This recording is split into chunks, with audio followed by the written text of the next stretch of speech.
Assalamualaikum warahmatullahi wabarakatuh. Halo, perkenalkan, nama saya Rahmifta Suryani. Saya berasal dari kelas 10 MIPA 3. Baiklah, di video saya kali ini, saya akan menjelaskan mata pelajaran biologi dengan tema klasifikasi makhluk hidup. Tujuan pembelajaran kita pada kali ini yaitu tentang klasifikasi makhluk hidup. Yang pertama adalah menetapkan dan memberikan nama, kemudian mengetahui hubungan kekerabatan. Yang ketiga ada pengelompokan, yang keempat mendeskripsikan karakteristik, dan yang kelima menyederhanakan objek studi. Kemudian, apa manfaat yang kita dapat dari pembelajaran klasifikasi makhluk hidup ini? Yang pertama ada memberikan kemudahan bagi kita. Kemudahan apa? Kemudahan untuk mengetahui tentang klasifikasi makhluk hidup. Kemudian ada mengetahui hubungan kekerabatan. Kemudian mengetahui jenis dan manfaat dari makhluk hidup tersebut. Jadi, sebelum kita masuk kepada pembahasan pengklasifikasian makhluk hidup ini, terlebih dahulu kita harus mengetahui apa itu yang dimaksud dengan klasifikasi makhluk hidup. Klasifikasi makhluk hidup ini yaitu sebuah cara untuk mengelompokkan makhluk hidup berdasarkan ciri-ciri yang dimiliki oleh makhluk hidup tersebut. Setelah kita mengetahui apa itu yang dimaksud dengan klasifikasi makhluk hidup, maka kita akan masuk kepada pembahasan dasar-dasar klasifikasi. Nah, jadi dasar-dasar klasifikasi makhluk hidup ini terbagi menjadi 3. Apa-apa saja? Yang pertama, klasifikasi makhluk hidup didasarkan kepada adanya persamaan atau perbedaan dari makhluk hidup tersebut. Kemudian, makhluk hidup yang memiliki ciri-ciri yang sama, maka dikelompokkan juga ke dalam kelompok yang sama. Kemudian, makhluk hidup yang memiliki ciri-ciri yang berbeda dipisahkan. Nah, jadi begitu.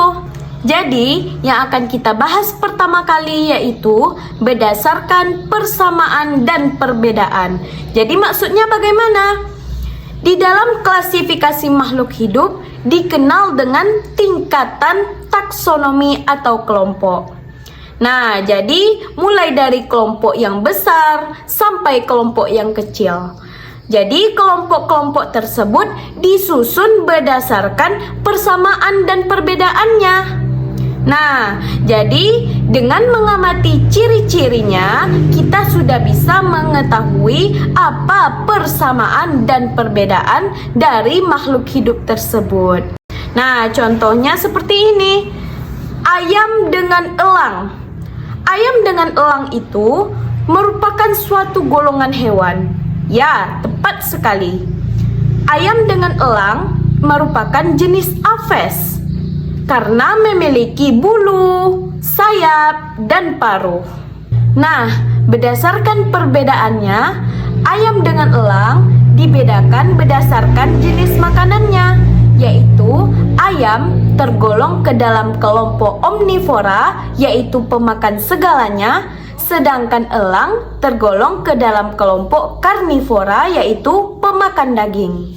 Kemudian kita akan masuk kepada pembahasan yang kedua, yaitu berdasarkan ciri morfologi dan anatomi. Jadi maksudnya bagaimana? Ciri morfologi itu merupakan bentuk luar atau bentuk tubuh dari makhluk hidup tersebut. Sedangkan ciri anatomi merupakan bentuk dalam tubuh dari makhluk hidup. Nah, jadi untuk mengetahui persamaan dan perbedaan dari suatu makhluk hidup, hal yang pertama kali kita lakukan adalah mengamati bentuk luar dari makhluk hidup tersebut.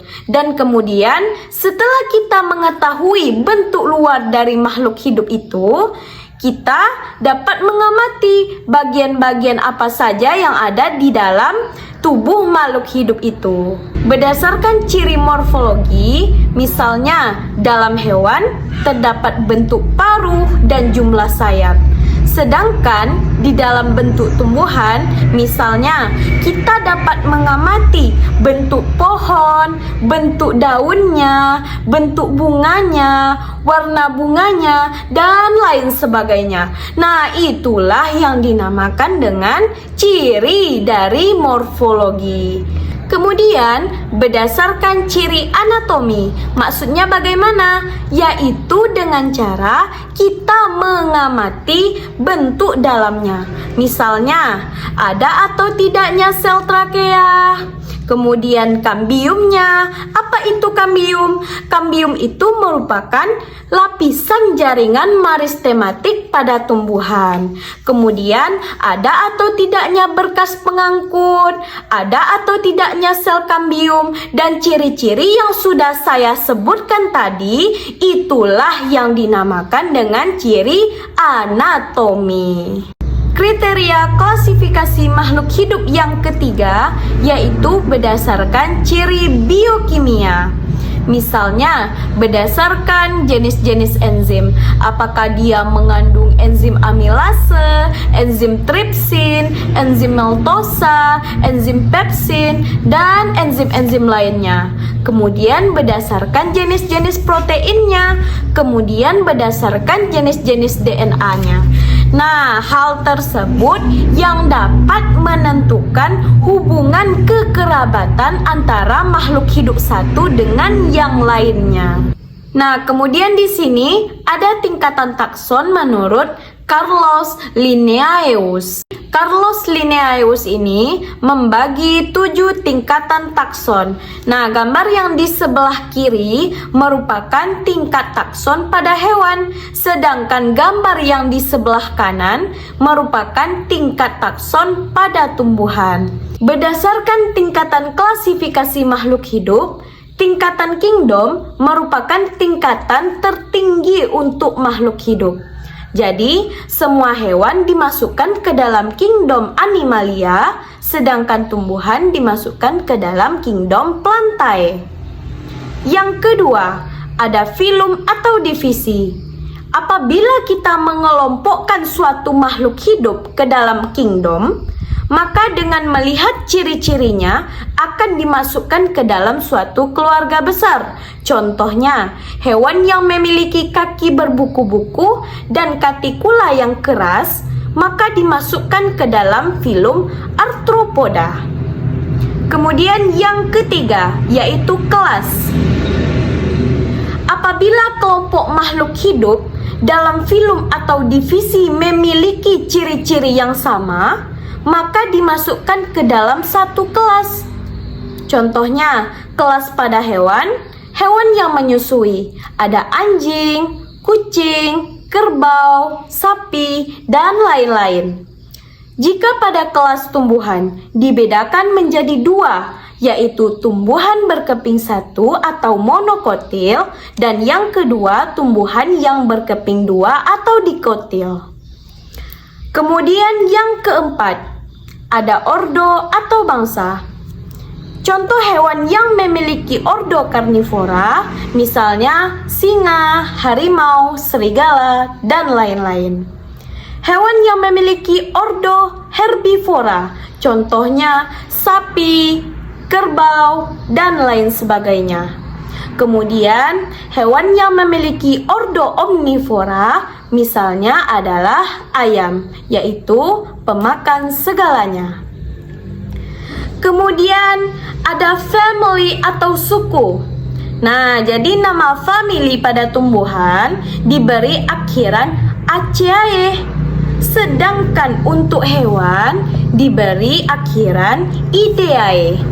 Contohnya pada tumbuhan Solanaceae, yaitu tumbuhan kentang. Kemudian contoh pada hewan Falidae, yaitu keluarga kucing. Selanjutnya ada genus atau marga. Takson genus merupakan nama takson yang lebih rendah dari family. Contohnya dalam hewan Taenia, yaitu marga cacing. Sedangkan di dalam tumbuhan, contohnya Rosa, marga mawar. Yang terakhir, ada spesies atau jenis. Nah, pada spesies atau jenis ini merupakan takson yang paling terendah dan menjadi satuan dasar dari klasifikasi makhluk hidup. Contoh dari spesies ini dalam bidang hewan misalnya spesies anjing, yaitu Canis familiaris. Dan dalam bidang tumbuhan, Carica pepaya, yaitu jenis pepaya. Selanjutnya, kita masuk kepada pembahasan kriteria klasifikasi tumbuhan. Jadi, para ahli melakukan pengklasifikasian tumbuhan, yaitu dengan cara memperhatikan beberapa kriteria yang menjadi penentu dan selalu diperhatikannya. Contohnya, pada organ perkembangbiakannya, apakah dengan spora atau bunga, habitus atau perawakan. Kemudian tumbuhan waktu hidup, apakah tegak, menjalar atau merambat, bentuk dan ukuran daunnya. Kemudian cara berkembang biak, apakah dia berkembang biak secara seksual atau generatif, dan apakah dia berkembang biak dengan cara aseksual atau vegetatif. Kemudian kita akan membahas tentang dasar-dasar klasifikasi pada tumbuhan.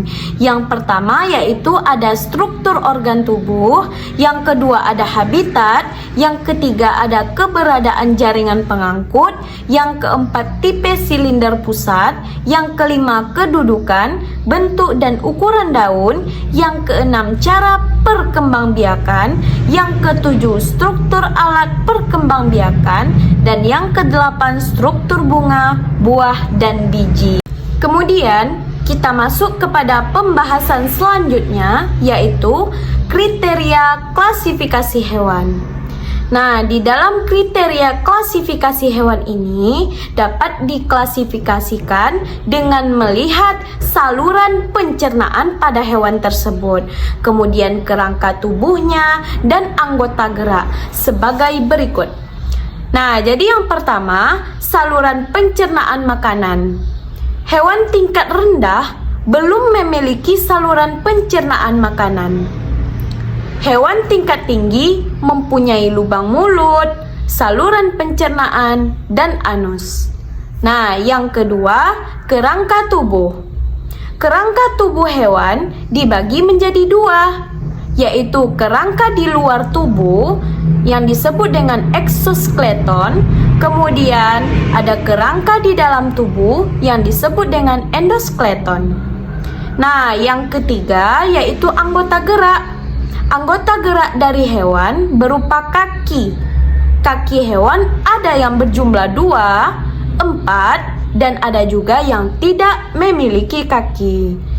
Nah, jadi dasar-dasar klasifikasi hewan yaitu yang pertama ada lapisan jaringan embrional, yang kedua saluran pencernaan makanan, yang ketiga selom, yang keempat segmentasi, yang kelima kerangka atau skeleton, yang keenam bentuk tubuhnya.